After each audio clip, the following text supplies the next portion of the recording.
L'amour n'est certainement pas un sentiment unique. Et même s'il semble impossible à définir précisément, puisque c'est probablement le sentiment le plus subjectif qui soit, on pourrait peut-être malgré tout s'accorder à dire que l'amour c'est un état multiple, fluctuant, dont la nature et l'intensité peuvent varier au gré des rencontres et au gré du temps. Il existe tout un tas de manières d'aimer, peut-être presque autant qu'il existe de personnes à aimer.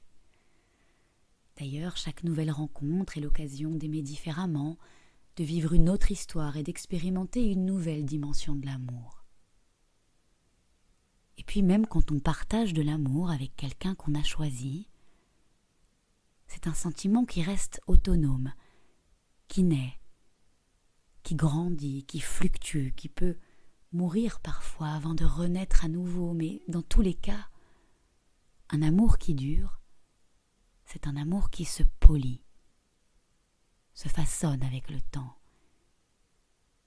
Et après la passion des premiers instants, l'amour mue vers plus de tendresse, se cimente d'une complicité plus profonde, et c'est souvent à ce moment-là d'ailleurs qu'on dit que le couple prend corps. Et alors, on peut parler de la philia. La philia, c'est ce moment où l'amour n'est plus seulement un désir à la nature libre et évanescente, mais une adhésion plus consciente, comme une fidélité à des valeurs partagées.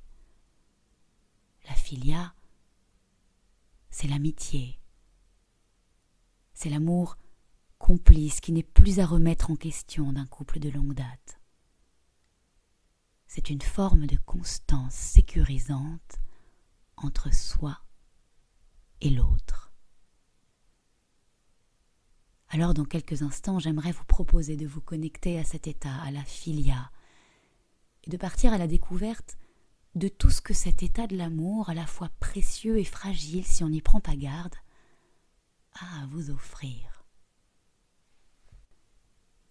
Alors pour démarrer cette expérience, installez-vous confortablement, fermez les yeux, et avant de prendre une grande inspiration, proposez-vous cette contrainte.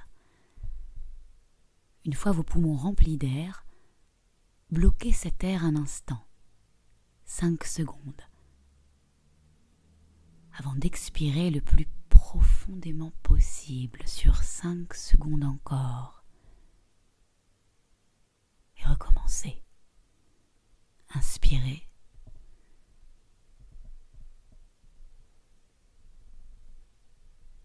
Bloquez cet air. Et expirez lentement, profondément sur 5 secondes. Et vous pouvez refaire cet exercice plusieurs fois et observer la manière dont ces expirations profondes modifient l'état dans lequel vous étiez il y a encore quelques secondes. Pour certains,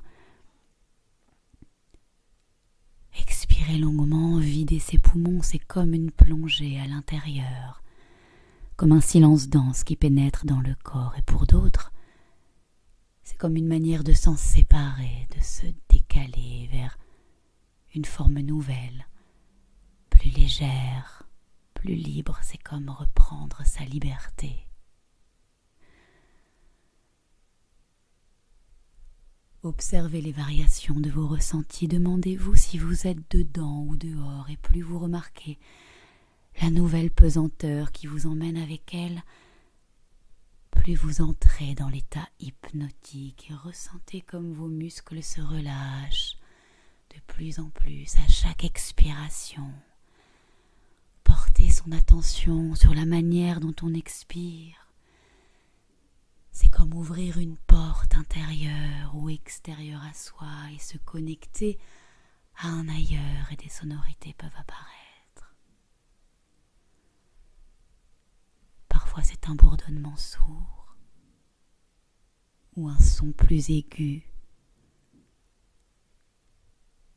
Parfois c'est une voix lointaine ou du silence aussi.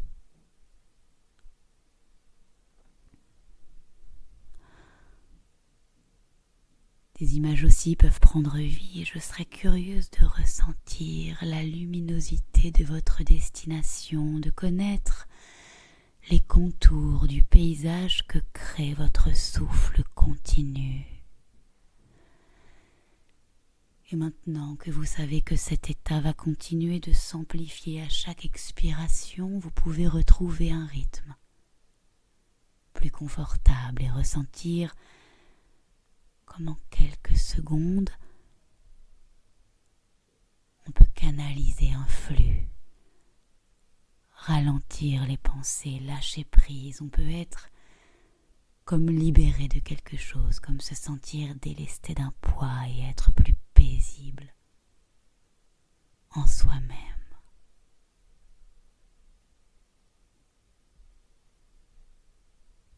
La filia, c'est cet instant précis où lorsqu'on est en présence de l'autre, on s'autorise à lâcher. Filia, c'est comme une lente expiration qui nous dit qu'avec l'autre, on est comme soulagé d'une responsabilité, comme affranchi de la contrainte du regard. On est en terre connue, en terre d'accueil, et c'est si beau de sentir que quelqu'un nous accueille, n'est-ce pas?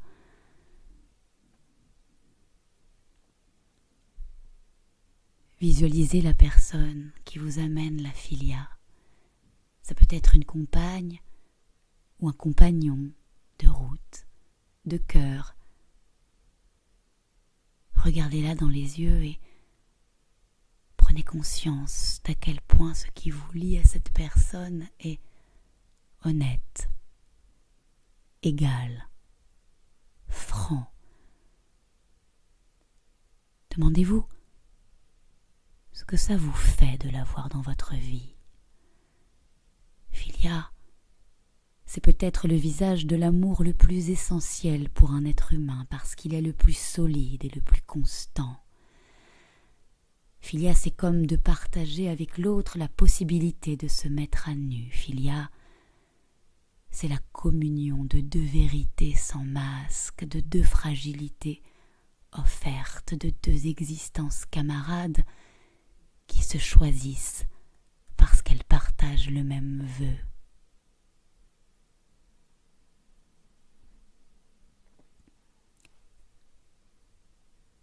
Avoir cet amour dans sa vie, c'est le cadeau de se sentir lié à une personne qui vous autorise à être imprécis, imparfait, et qui fait de vous, en un regard, la personne que vous rêvez d'être.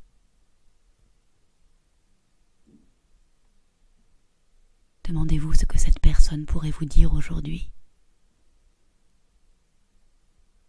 Quel message elle aurait à vous délivrer et demandez-vous, vous, ce que vous voudriez lui dire. Quelle émotion vous voudriez à cet instant partager avec elle.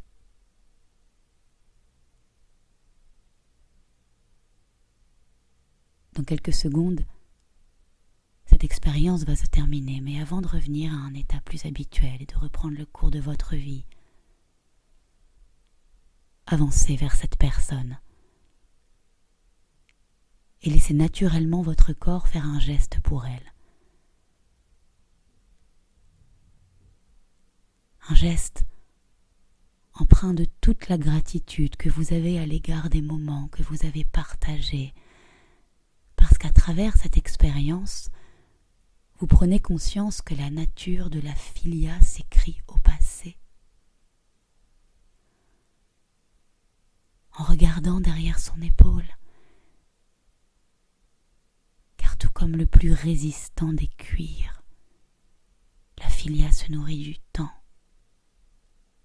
d'épreuves main dans la main et de projets partagés.